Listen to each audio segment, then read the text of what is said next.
Hindi madali ang mag-isa, lalo sa mga panahon na kailangan mo ng tulong. Yung may magkukumpuni o kaya naman may mag-aasikaso sa mga sirang gamit dito sa loob ng bahay. Alam mo yung pakiramdam na hindi mo alam kung paano mo magagawa yun? Paano mo umpisahan lalo kung may sira?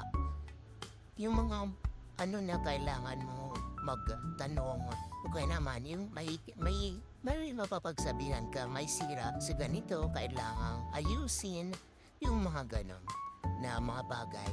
Buti na lang ako, nasanay na ako na kami lang dalawa ng anak ko. Wala akong bangas maasahan. Malayo ako sa pamilya ko. Lalo na sa mga kapatid ko. Wala akong ibang maaasahan. Wala akong may matatawagan na mag-aayos kung sakaling may masira sa loob ng bahay. Kaya ang hirap nang mag-isa. Salute ako sa mga nag-iisa. Kaya naman yung mga single mothers na kinakaya nilang lahat mag-isa kung paano nila nairaraos ang kanilang mga pamumuhay. Kaya kayo dyan, matuto na rin kayo. Ganun. Natuto na lang ako nito sa pagkukumpuni dahil gusto ko matuto.